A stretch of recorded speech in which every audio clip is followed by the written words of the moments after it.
You know what? Hindi lahat ng blessings ay puro pera lang.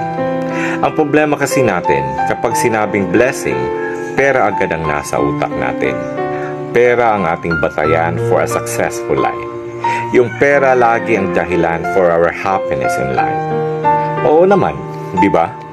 Kasi naggagawa natin lahat ng gusto natin dahil sa pera. Pero alam mo, magkaiba ang happiness at ang joy.